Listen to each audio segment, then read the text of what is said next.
Hello viewers. Today's topic of discussion is choice of flux density in a transformer. The design of the magnetic circuit is one of the most essential component of a transformer design.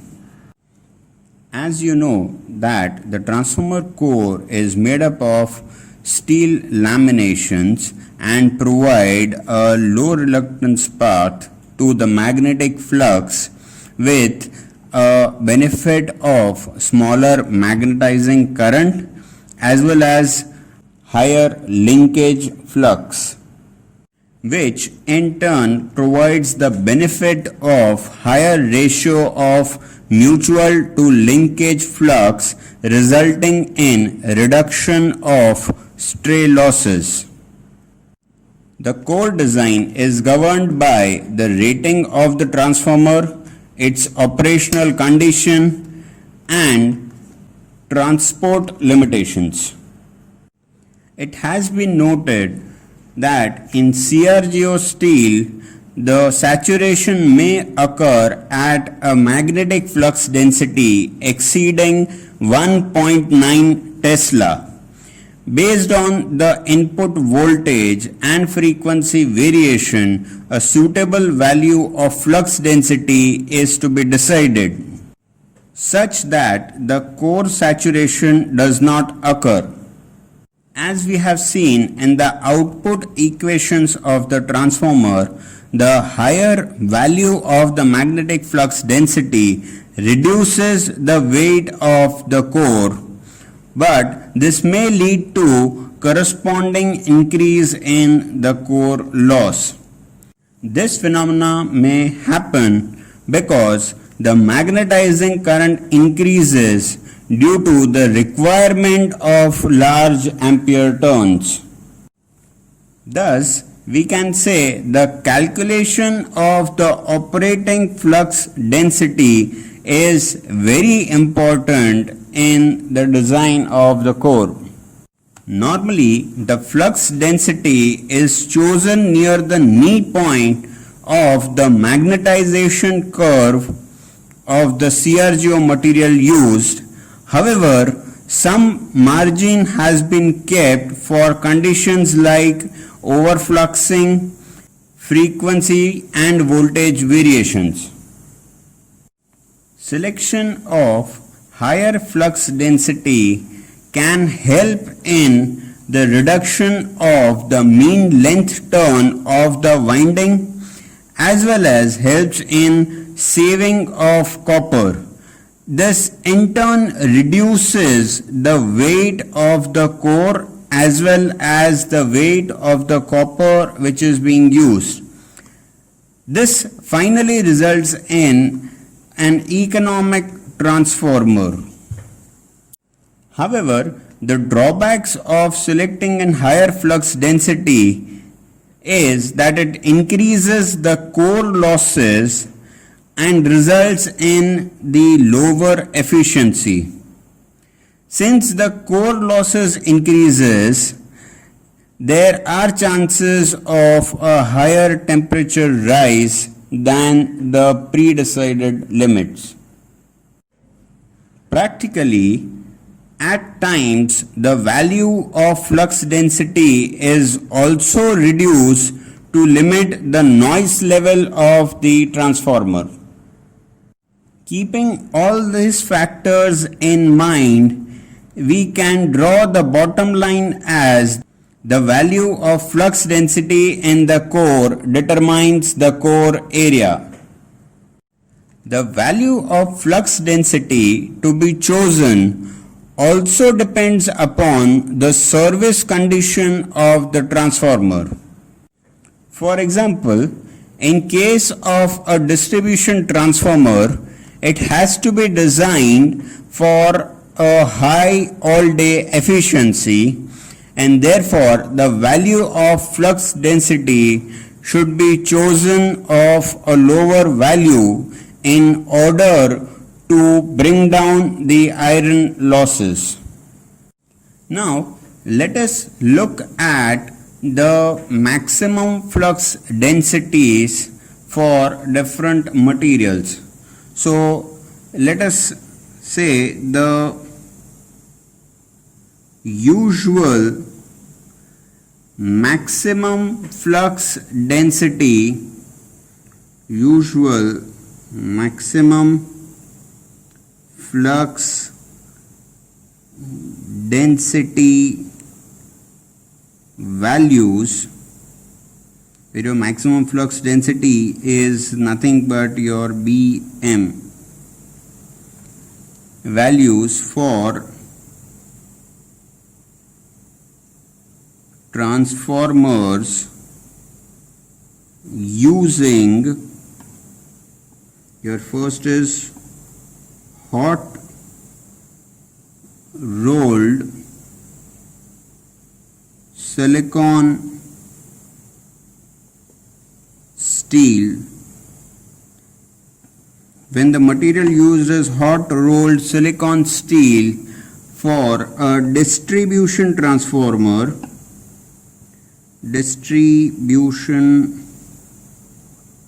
transformer, the value of maximum flux density Bm is between 1.1 to 1.35 Webers per meter square. For the same material, designing a power transformer, the value of maximum flux density would be between 1.25 to 1.45 Webers per meter square. Now, if you talk about the second type of material, which is CRGO, talking about the full form is cold rolled grain oriented silicon steel. So for this type of material, if you are designing a transformer up to 132 kV, then the value of maximum flux density should be 1.55 Webers per meter square. For transformer up to 275 kV, the transformers for up to 275 kV, the maximum flux density used is 1.6 Webers per meter square. And similarly, for transformers for 400 kV as well as generator transformers,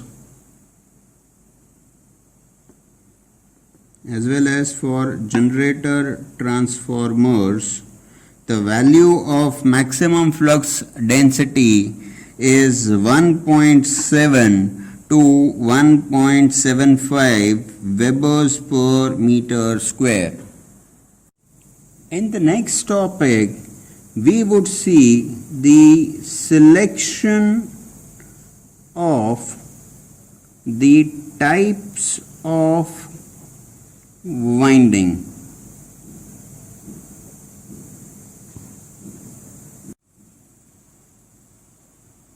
It is first necessary to select the proper type of windings to be used in the transformer. The design of the winding chosen must be such that the desired electrical characteristics and adequate mechanical strength both are obtained. Sometimes more than one type of winding may be suitable for a particular transformer. In this case, the winding which has a simpler construction should be used. Usually, high voltage windings are of three types. So, let us say high voltage windings are of three types. So the first type is cylindrical winding with circular conductors. The second type is crossover windings with either circular or small rectangular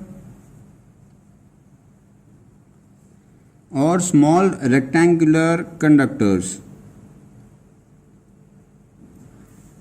And the last is continuous disc type winding. Continuous disc type windings with rectangular conductors. The first two type of windings, that is the cylindrical winding and the crossover windings, are used for the transformer rating up to 1000 kVA and 33 kV, while the disc type of winding is used for the transformer of higher ratings from 200 kVA to tens of MVA and having a voltage rating from 11 kV onwards. Now, talking about the low voltage winding. The low voltage windings are usually distributed in two types. The first is again cylindrical winding, and the second type is helical winding. The usually used helical type of winding is double helical winding. Both these types of winding use rectangular conductors. If you talk about cylindrical windings, they are used for kVA ratings up to 800 and the voltage rating is up to 433 volts. Talking about helical winding, they can be used up to tens of MVA rating, whereas the voltage rating is up to 15 kV, but at times it is also used for 33 kV. Now we'll see a table which shows the range of different winding types, and these are based on the factors such as ratings in kVA. The second factor is again ratings in voltage, that is kV. Next is maximum current per conductor. The next parameter is conductor cross section area, conductor cross section in mm square, and the last is number of conductors in parallel. So if you go to any manufacturing firm, you would see the number of strips clubbed together. So this is what it is, number of conductors connected in parallel. Now let us see the different types of winding and the following details. So the first type of winding is cylindrical winding with circular conductors. In this, the kVA rating is between 5000 kVA to 10,000 kVA. The voltage rating is up to 33 kV.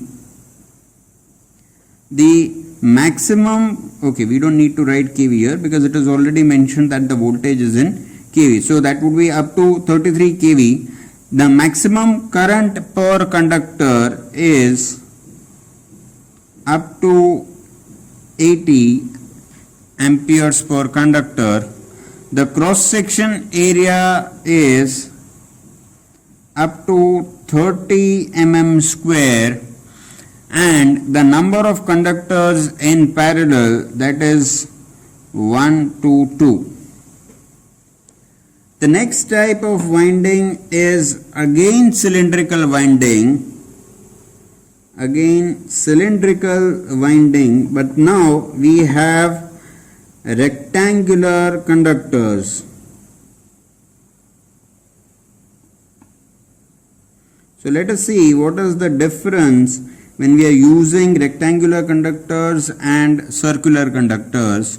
So the rating in kVA, which was initially 5000 to 10,000 in circular conductor, here it is 5000 kVA to 8000 kVA. The voltage rating is up to 6 kV. The maximum current per conductor is 10 to 600. The conductor cross section in mm square is between 5 to 200 mm square, and the last number of conductors connected in parallel is from 1 to 4. Moving ahead with third type of conductor, that is crossover. The kVA rating is up to 1000 kVA. The voltage rating is up to 33 kV. The maximum current per conductor is up to 40 amperes. The conductor cross section in mm square is up to 15 mm square, and the number of conductors in parallel is just 1. Moving ahead with helical winding. Here the ratings in kVA are from 160 kV to tens of thousands of kVA. For the voltage rating, we have up to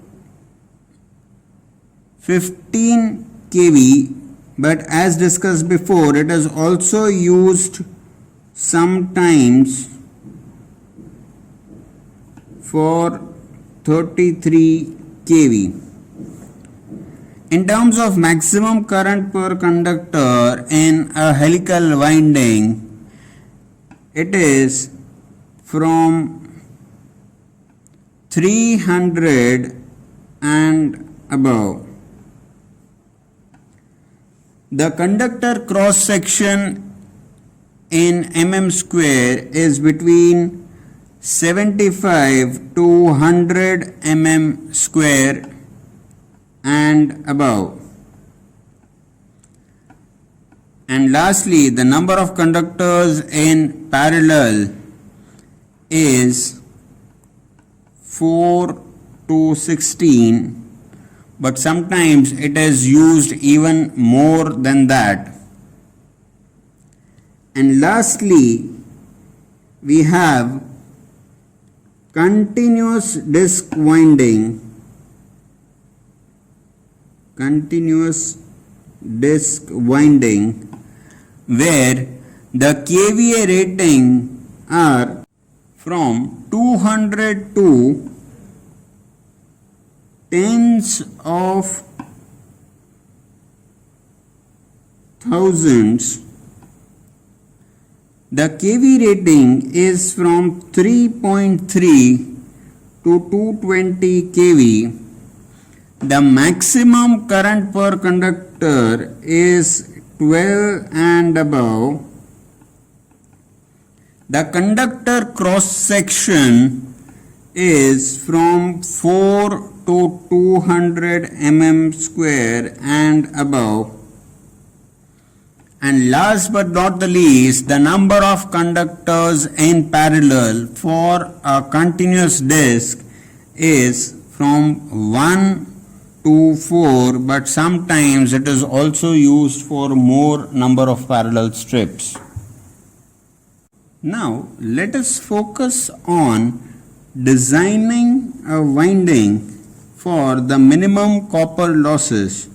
So let us place the title as the design of winding for minimum copper losses.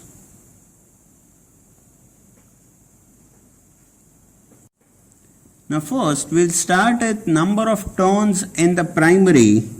So the number of turns in primary can be represented as Tp, which is nothing but the voltage of primary divided by the voltage per turn of primary.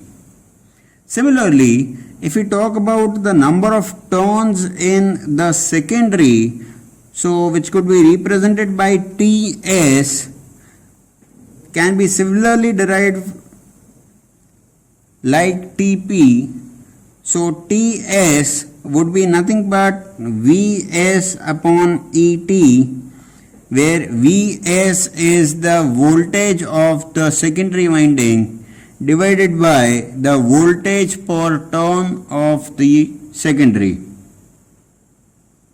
Now the number of turns of an LV winding is usually determined in a preliminary design by adjusting the voltage per turns in such a way that the number of LV winding turns per phase as an integer.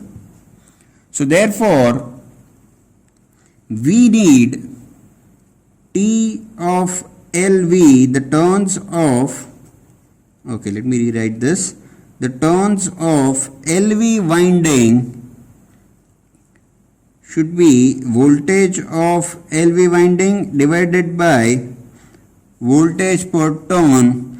this ratio should be maintained in a way that this is always an integer.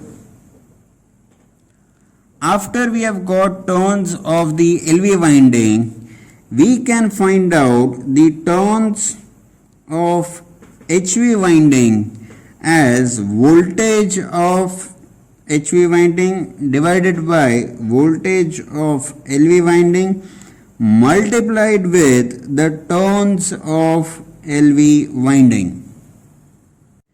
If the tappings are located in the middle part of an HV winding, the number of winding turns must be even to ensure the symmetry of a winding. For a winding with tappings, it is necessary to have proper turns ratio not only on the principal tap but on the other taps as well. Therefore, the turns should be selected judicially and the current in the primary winding, that is IP, is given as kVA per phase multiplied by 10 raised to 3 whole divided by the voltage of the primary.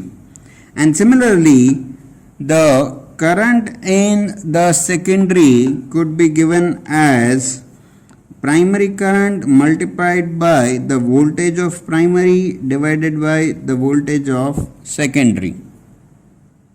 Now, once we have the currents, the area of the primary and the secondary windings is determined after choosing the suitable current density to be used in the windings. The permissible current density in the winding is limited by the local heating and its efficiency.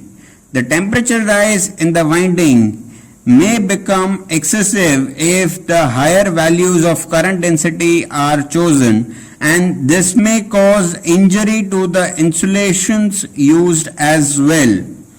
The choice of the current density is important as the I square R losses and hence the load at which maximum efficiency occurs depends on it.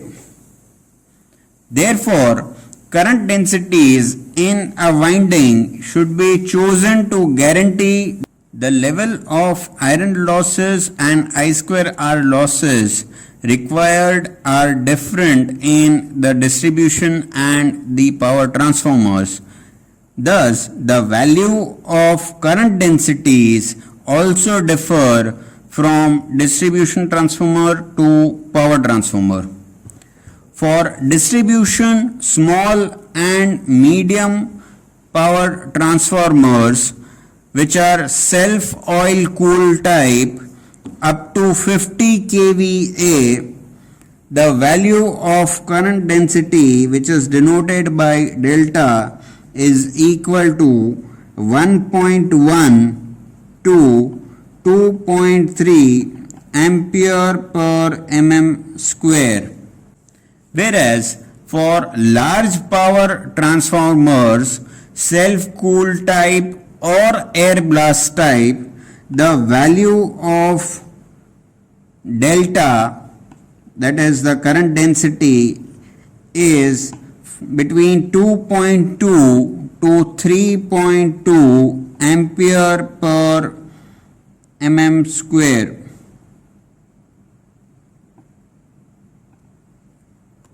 For large power transformers with forced circulation of oil or with water cooling coils, the value of current density delta is equal to 5.4 to 6.2 amperes per mm square. The cross-section area of each primary conductor can be represented as small a with a subscript of p, which would be equal to IP upon delta P. Similarly, the cross-section area for the secondary conductor can be represented as AS, which could be calculated in the same way. That would be IS upon delta S. In order to have minimum copper losses, the current densities of the two winding, that is primary winding and the secondary winding, are taken equal. Now let capital UP be the volume of conductors in the primary winding, and capital US be the volume of conductor in secondary winding, and let capital UT be the total volume of the conductors. So if we write it mathematically, it becomes UP plus US. The total volume of the conductor is assumed constant. The I square R losses in the primary,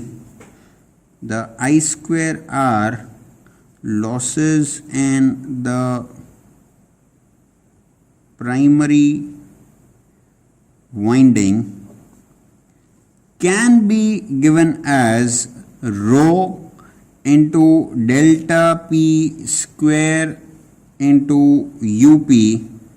Similarly, I square R losses in the secondary winding can be given as rho into delta S square into US, or it can also be written as rho into delta S square into capital UT minus UP. Now since we have the I square R primary losses and I square R secondary losses, therefore the total I square R losses, which can be represented as PC from the above formulas, can be taken as rho into bracket delta P square UP plus delta S square into UT minus UP. Now if we differentiate the total I square R losses with respect to the volume of conductors in the primary, which can be written mathematically as d of PC by d of UP, which would be equal to, when you solve this differentiation with respect to UP, what you get is rho into delta P square minus delta S square. Similarly, if you differentiate the total I square R losses with respect to the volume of conductors in the secondary, that is delta US, what you get is rho into delta P square minus delta S square. For finding out the minimum losses, this ratio is taken equal to 0. Therefore, On further solving this particular equation, what we get is delta P is equal to delta S. From this, we can say if you want minimum copper losses, then the current densities of the primary winding should be equal to the current densities of the secondary winding. However, the current density in the relatively better cooled outer winding is made 5% greater than the inner winding. I hope you had a great learning session. Hope to see you in the next session. For any doubts, you are free to comment in the comment section or contact me on the email address mentioned in the description. Thank you.